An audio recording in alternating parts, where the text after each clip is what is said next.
अरे ये क्या हो रहा है? माता लक्ष्मी जी जगन्नाथ जी को छोड़कर कहाँ जा रही हैं? जानने के लिए सुनिए ये कथा। एक बार लक्ष्मी जी जगन्नाथपुरी में भ्रमण कर रही थी। उनका आज मन हुआ कि किसी भक्त पर कृपा की जाए।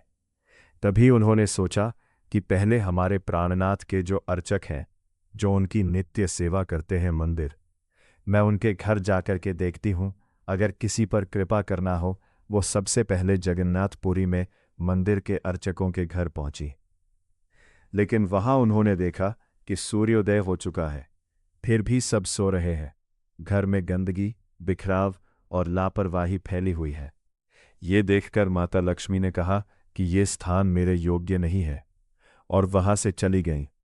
इसके बाद वो एक ऐसे सेवक के घर पहुंची जिसे मंदिर में प्रवेश तक नहीं मिलता था। लेकिन वहां का दृश्य बिल्कुल अलग था।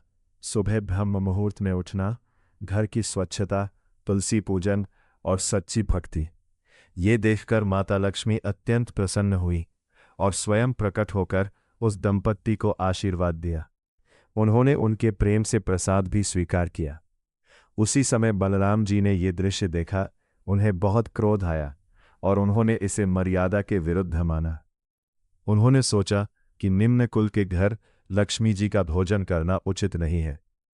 जब माता लक्ष्मी वापस लौटी तो उन्होंने महसूस किया कि उनके निर्णय का सम्मान नहीं किया जा रहा। ये बात उन्हें भीतर तक आहत कर गई। उन्होंने स्पष्ट कहा कि जहाँ सम्मान नहीं, वहाँ उनका रहना भी उचित नहीं, और उन्होंने जगन्नाथपुरी छोड़ने का निर्णय ले लिया। जैसे ही माता लक्ष्मी पुरी से गई, वैसे ही वहाँ की सारी श्री, समृद्धि और सुख भी समाप्त हो गया।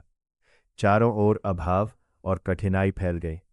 तब जगन्नाथ जी और बलराम जी को अपनी गलती का एहसास हुआ।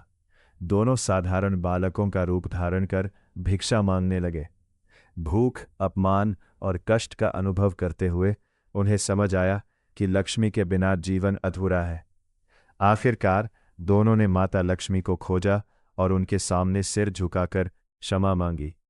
उन्होंने स्वीकार किया कि सच्ची शुद्धता जाति से नहीं, बल्कि कर्म और भाव से होती है। तब माता लक्ष्मी ने एक महत्वपूर्ण नियम रखा कि जगन्नाथपुरी में कोई भेदभाव नहीं होगा। महाप्रसाद सबको समान रूप से मिलेगा, और वहाँ किसी की जाति नहीं, उसके भाव और आचरण को महत्व दिया जाएगा। जगन्नाथ जी और बलराम जी ने इस नियम को स्वीकार किया, और तब से जगन्नाथपुरी में समानता और भक्ति का अद्भुत संगम स्थापित हो गया।